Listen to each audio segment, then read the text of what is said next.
H1N1 और flu में क्या फर्क है? कोई फर्क नहीं है। सारे H1N1 फ्लू है, लेकिन सारे फ्लू H1N1 नहीं है। ये इन्फ्लुएंजा वायरस होता है ना, ये आरएनए वायरस है, बदलता रहता है। और इन लोगों में भी काफी कास्ट सिस्टम होता है। हैसियत और नाम H और N, हीमोग्लूटिनिन और न्यूरामिनिडेज, ये H के 18 टाइप होते हैं और N के 11। तो काफी सारे वायरसेस पॉसिबल है, H4N5, H6N9। Doctor Ravi Godse की मजा है, ये वायरस पे वीडियो बनाता रहूंगा। ये H1N1 है ना, वो 2009 में नया आया था और तहलका मचा दिया। तो ये आता कहाँ से? अगर सुअर को तो एक ही साथ दो वायरस का इन्फेक्शन होता है, एक पंछियों वाला और एक दूसरा, तो वो वायरस एक दूसरे के साथ हाथ मिला सकते हैं। मतलब एक हिंदी पिक्चर का विलन कादर खान और गब्बर सिंह साथ में आ गए तो नया विलन तैयार होता है। और हमें कोई तजुर्बा नहीं है, कोई प्रीवियस इम्यूनिटी नहीं है उसके साथ जूझने में, इसलिए तकलीफ करता है। अभी H1N1 है तो बुखार थोड़ा ज़्यादा आता है, रिस्क थोड़ा, लेकिन पता कैसे करें? देखो, उसके लिए तो फीवर पैनल करना पड़ेगा। और ऐसा नहीं है कि वायरस का वीडियो देख रहे हैं तो वायरस ही है।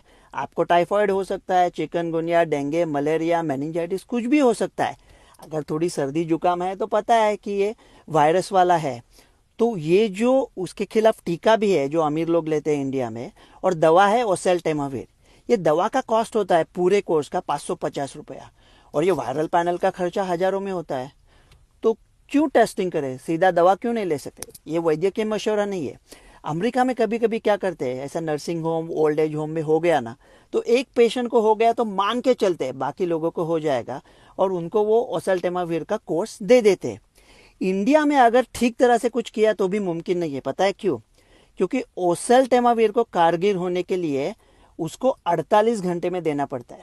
इंडिया में किसी पेशेंट को बुखार आए तो पहले दिन क्या करते हैं, फिर नीली मिर्चा, पीली हलद, फिर कुछ तो काली दाल, दाल में काला, दूसरा दिन गोपी चाचा, हौसा मामी, तीसरे दिन डॉक्टर के पास जाएंगे, चौथे दिन दूसरे डॉक्टर के पास जाके सेकंड ओपिनियन लेंगे, तब जाके वो वायरल टेस्टिंग होगा। तब तक वो 48 घंटे का समय निकल चुका होगा।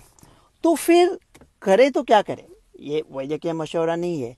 लेकिन अगर बच्चों के बारे में मुझे ज़्यादा पता नहीं है, अगर आपकी उम्र 65 के ऊपर है और आपको कैंसर, कीमोथेरेपी, डायलिसिस चल रहा है, तो पहले ही सोच के रखें कि अगर वायरस जैसा जुकाम, फीवर आता है तो टेस्टिंग करके 48 घंटों के अंदर अंदर ओसेल्टेमाविर लेना है। ये H1N1 तो मामूली है, डरने की बात नहीं है। लेकिन एक H5N1 करके है, वो पंछियों वाला, वो आने वाला है, उसका पैंडेमिक हो सकता है। ये एक इशारा है आफत नागहानी का, किसी जगह से परिंदों का अचानक कूच कर जाना। जब परिंदे आएंगे तब बोलूंगा ना, तब तक डरो मत। रवि गोड से।